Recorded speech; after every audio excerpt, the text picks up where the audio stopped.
जी। यानी मैं सदियाँ मादा 612 का रहशी हाँ, तहसील तांदियां वाला, ज़िला फैसलाबाद है।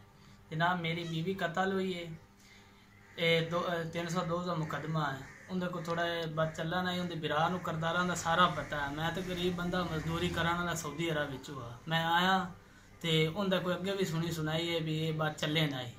मैं तो कोई ना, मैं तो गलती मसलन कोई ना उसते इहो जी गलबात की।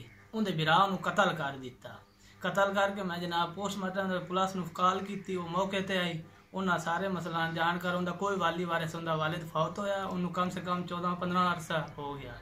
जी उनकी अम्मी उस 3-4 मसला उधारे कर ले ने। मसलन एक तो बंदा होंदा ना हत्थां नाल शादी करता, उस शादी नहीं की, मसला उन्होंने किसी नाल भाग गई है तीसरी जगह ते। हुण इस टाइम फिर वटुआ का 608 है, उनके नाल इस टाइम रहशी है। तो मैनू उन्हें मसलाना पोस्टमार्टम के लैके लाए गया। जेडे नाम बाहर एक है रमज़ान का 403 पक्का वटुआ का है, एक नवाज है रमज़ान का 400 पक्का, जनाब भाई है तो मुराद है, ये तिन्ने भाई हैं। जदों मैं FIR मसला कटावे लगा उदों ने 2 बिरा मौजूद हैं पे नवाज ते नाव बार। खुद FIR कटाए उसे मैनू आंदे भी बेगुनाह बंदे जेडे ने पड़ोसी जेडे हैं इन्हां नूं निजायज़ रखा भी ये कि ना उन्होंने दे शामिल है। मैं आख्या भी मैं गरीब बंदा, मैं आदे पाक जगह तो सऊदी अरब विच आया, मैं उमरे कीते ने, मैथों किसी से जुल्म नहीं होता। मैं नहीं उन्होंने नाम लिखाया। इन्हें उस टाइम FIR कटा के ते चले गए ने। ये आंदे निजायज़ बंदे मैं नहीं रखे। मुड़ जिसे पोस्टमार्टम होया उसे मेरे हथी बखी पै के ना ते मेरी बीवी की लाश मेरे तू खो ली ने। ते मुड़ मैं सिटी वाले किसी बंदे मेरी हमदर्दी करके सिटी वाले ने फोन किया, उन्हें मैनू आन के इन्हों तो बचाया। मैनू कत्ल करने की कोशिश की। पहले मेरी बीवी मार दित्तिया ने, मुड़ बाद के मैनू कत्ल करने की कोशिश की ने।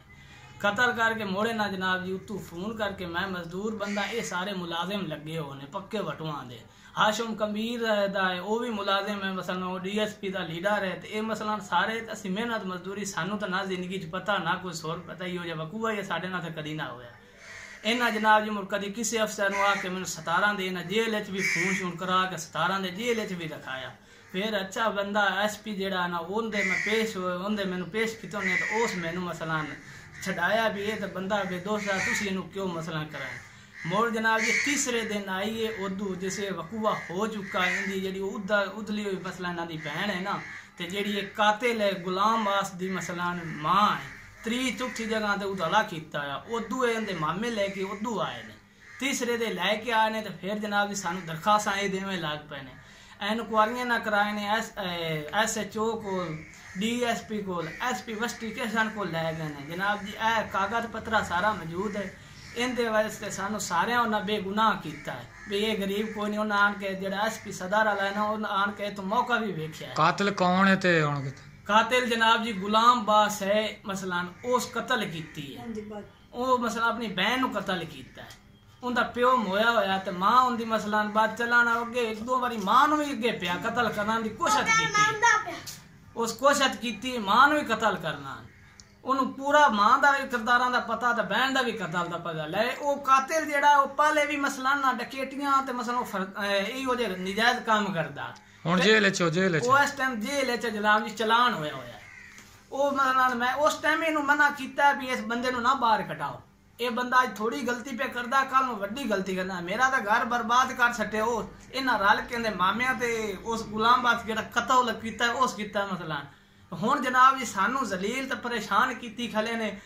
SP कोल जांदे ना इन्वेस्टिगेशन ताईं गए, असीं उत्थों ही बेगुनाह निकले। तोड़ हुण RPO ताईं गए खले ने। हुण तहसील समंदरी वाले कोल उहदे तफसील चवाई खले ने। हुण उत्थे जे साडा फैसला जनाब पता नहीं हुण उत्थे की हुंदा। इदों असीं सारे थां तो मसलन जनाब जी वो कत्ल तुहानू शामिल करना चाहते हैं। वो जनाब जी सानू कत्ल शामिल करना चाहते हैं ते निजायज भाई आप बेटे नू ते भाई नू बचाना चाहती है जेड़ी उनकी मां मसलन जुबैदा बीबी है। ते उनका बिरा जेड़ा नौ बहार है वो खुद बचना चाहता है। तो वो नवाज ते मुराद भी हूँ साथे मसला ना कोई मसला वतो ज्यादा जुताई ना करे। लेकिन असी सीधे जे बंदे सानू इतना चीज़ा नहीं। वो मुलाजिम वो कदी ना कदी उत्तू सिफारिशा तो फोन तो अगे पिछे। लेकिन इस गलों है भी साढ़े ना किसी किस्म की पुलिस ज्यादा नहीं की। लेकिन ये सानू जलील तो परेशान की खले। तो अफा फैल साढ़े मसला ना ए वेख लो कागज पत्रा भी थोड़े सामने। ਤੋੜ ਤਾਈਂ ਸਾਨੂੰ ਜ਼ਲੀਲ ਸਾਨੂੰ ਹੱਕ इंसाफ मिलिया जाए कि गुजारिश है साढ़े ते वजीर आला ते गुजारिश है ते जनाब जी DPO CPO ते गुजारिश है ते जनाब जेड़ा पंजाब आई जी उस ते भी गुजारिश है कि सानू इंसाफ मिलिया जाएगा।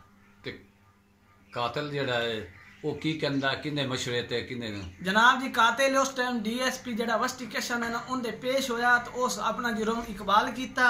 उस आख्या भी मेरी बहन बात चलन आया गल है ते मेरी मां भी मसला लेकिन मैं मां नू नहीं मार सकिया क्यों मैं मजबूर आ किसी वजह तो लेकिन मैं बहन नू मारिया। उस अपना जुर्म इकबाल कबूल किया है तो उस आख्या मैनू मामे मसला सलाह देवन आया लेकिन मैं मारी कले। उस अपना जुर्म कबूल करके वो चलान हो गया। बाकी ये अफवाह फैल सानू मसलन जलील ते परेशान कर रहे हैं। ये दोनों चीज़ों को बचाना चाहिए। धमकियां भी लगियां ने जनाब जी सानू धमकियां भी लगियां ने साडे कोल प्रूफ है रिकॉर्डिंग साडे ऑडियो रिकॉर्डिंग साडे कोल मौजूद है जनाब।